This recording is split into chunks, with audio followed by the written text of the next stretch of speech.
इस देश में सबसे बड़ा अपराध है गरीब पैदा होना, और ये अपराध हुआ इस गरीब बाप से जो पैसे की कमी होने की वजह से हर किसी से ताने सुनता है। यहाँ तक कि इसका अपना भाई भी इसे घर आकर जलील करता है। उसकी बीवी इसके रहन सहन के ताने मारती है और उसका बेटा इनके खाने को बुरा बोलता है। लेकिन हद तो तब हो जाती है जब मजबूर आदमी की गरीबी का फायदा उठाकर उसका ही भाई उसका घर छीनने की कोशिश करता है। छोटे लोग, छोटी सोच और खाना भी वैसा ही। और हाँ बीना, तुम्हारी हरकत की वजह से मेरे छोटे बेटे कमल की नौकरी पे बनाई है। भाई साहब, ये क्या कह रहे हैं आप? इसमें खाने का क्या दोष?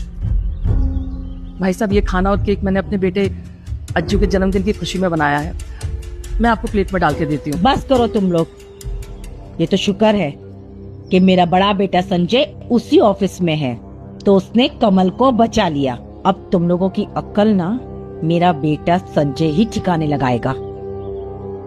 संजय, इन लोगों से साइन करवाओ और खत्म करो ये किस्सा।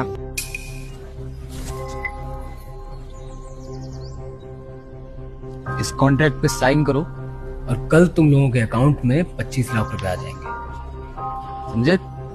जिंदगी बदल जाएगी तुम लोगों की। हम इस पर साइन नहीं करेंगे। ये घर मेरे अज्जू का है। अगर ये घर नहीं रहा तो वापस कैसे आएगा? हमें ढूंढेगा कैसे? हम साइन नहीं करेंगे, किसी कीमत में नहीं करेंगे। हम साइन नहीं करेंगे। अच्छा, साइन नहीं करो? क्या पागल हो गए हो? इस कमाल खाने का क्या करोगे? 25 लाख रुपए कभी देखे पूरी जिंदगी में? जिंदगी बदल जाएगी तुम्हारी। इसलिए ये इमोशनल ड्रामा छोड़ो, इस पे साइन करो और पैसे लो। हमें पैसे नहीं, हमारा बेटा चाहिए। कई सालों से सुनती आई हूँ, बेटा चाहिए, बेटा चाहिए, बेटा चाहिए। मिल गया आपको बेटा? हाँ? अरे होश में आओ, बस करो अब ये बेटा बेटा। अरे दिमाग से काम लो रघु। अगर अज्जू को मिलना होता ना तो अब तक मिल जाता, और अब कभी नहीं मिलने वाला। भाई साहब, क्या बकवास कर रहे हैं आप? हमारा बेटा आएगा और जरूर आएगा, समझे आप? और अगर ये सब बोलना है ना तो आप चलिए यहाँ से, जाइए। हमने नहीं बुलाया आपको, जाइए यहाँ से।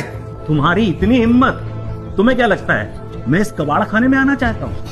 अरे अपनी चारों तरफ देखो, ये तो मेरे बड़े बेटे संजय का दिल है जो तुम लोगों के बारे में इतना सोच रहा है। वरना जो हरकत तुमने कमल के साथ की है ना, संजय को कितना शर्मिंदा होना पड़ा।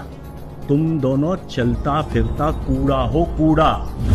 फिर भी संजय तुम पर इतनी मेहरबानी कर रहा है। पापा, आप क्यों अपना ब्लड प्रेशर बढ़ा रहे हो? देखो, मैं तुमसे आखिरी बार पूछ रहा हूं, इस पर साइन करोगे या नहीं? नहीं, हम साइन नहीं करेंगे। तुम्हारी इतनी ये क्या बदतमीजी है? ये तुम्हारे पिताजी की उम्र के हैं। तुमने हाथ से उठाया इन पर। ऐसे उठाया? मैं कमल नहीं हूं जो तुम लोगों की हर हरकत बर्दाश्त करता रहेगा। तुम लोगों की जिंदगी नरक बना दूंगा मैं, नरक। वहीं रुक जाओ। ये कौन है? ये मजदूर यहाँ क्या कर रहा है? क्यों भाई, तुझे भी इन दोनों के साथ अपनी हड्डियां तोड़वानी है क्या? मुझे मारेगा? इतनी हिम्मत है तेरे अंदर? तुझे पता है ना कि कंपनी ने पहले से जबरदस्ती डिमोलिशन पर रोक लगा रखी है। निकल।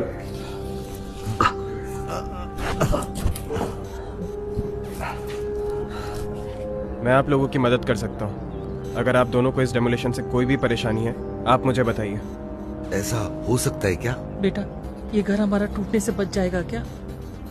बेटा, हम इस घर से किसी कीमत में नहीं निकल सकते। हमारा बच्चा खो गया है। वो बहुत छोटा था उस टाइम पर। ये बात आज से 15 साल पहले की है। क्या 15 साल? ये घर उसके आने की आखिरी उम्मीद है। अगर ये घर नहीं रहा तो मेरा बच्चा कभी वापस नहीं आ पाएगा। क्या 15 साल पहले? हाँ बेटा, हम इस घर में उसका इंतजार कर रहे हैं। अगर ये घर नहीं रहा तो हमारा बेटा हमें कभी नहीं मिल पाएगा। हमारी मदद करो, हमारी नहीं, माँ मदद जी, करो। ये आप क्या कर रहे हैं? प्लीज।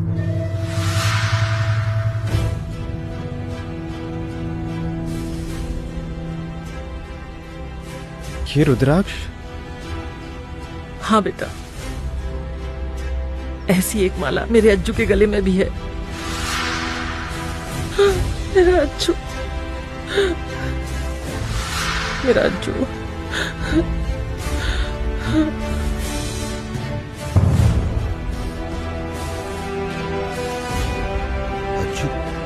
अज्जू अज्जू माँ अज्जू माँ अज्जू माँ अज्जू माँ ये हमारा अज्जू है, हमारा बेटा है। माँ ये हमारा बेटा है, हमारा अज्जू है।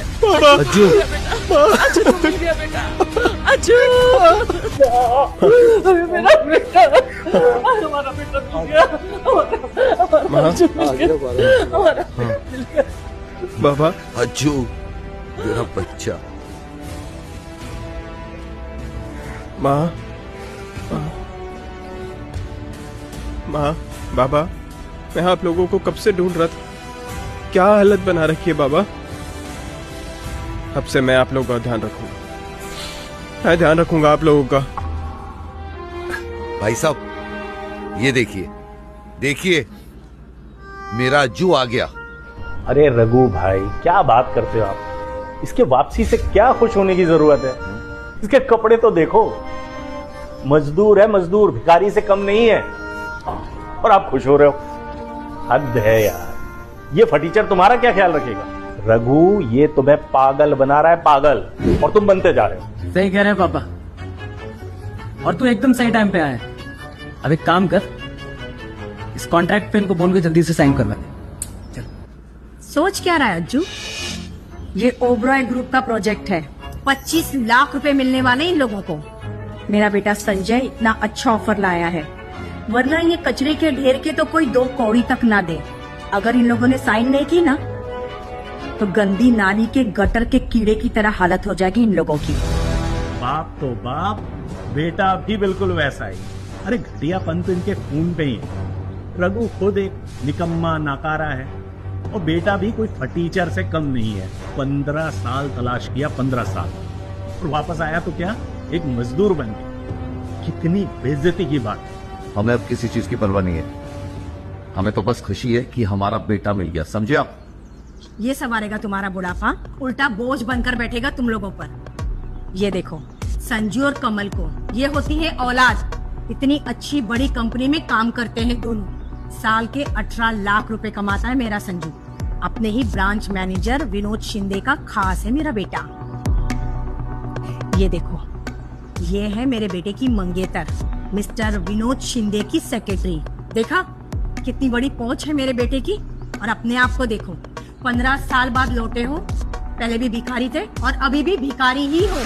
मेरा बेटा एक मेहरबानी कर सकता है तुम्हारे नाकारा बेटे पर, उसे नौकरी ढूंढने में मदद कर सकता है, ताकि तुम्हारा बेटा 2 वक्त की रोटी कमा सके तुम दोनों के लिए। क्या पता, किस्मत अगर थोड़ी मेहरबान रही तुम लोगों पे, तो आसपास की झोपड़पट्टी वाले अपनी लड़की ब्याह दे तुम्हारे लड़के से। माँ आप चाहती हो मैं इसकी मदद करूं, लेकिन मेरी एक शर्त है, तुझे सबके सामने यहाँ घुटनों पर बैठकर मुझसे नौकरी की भीख मांगनी है। ये क्या बोल रहे हो तुम, क्या बोल रहे हो। बहरे हो गए हो क्या? सुनाई नहीं देता? मेरा बेटा चाहता है कि तुम्हारा बेटा घुटने टेक कर नौकरी की भीख मांगे। अरे अज्जू, इतना क्या सोच रहे हो? अरे घुटने टेक कर भीख ही तो मांगनी है, और तुम्हें नौकरी मिल जाएगी। इससे ज्यादा आसान रास्ता और क्या हो सकता है तुम्हारे लिए? मैं तेरे आगे घुटने टेक, इस लायक नहीं है।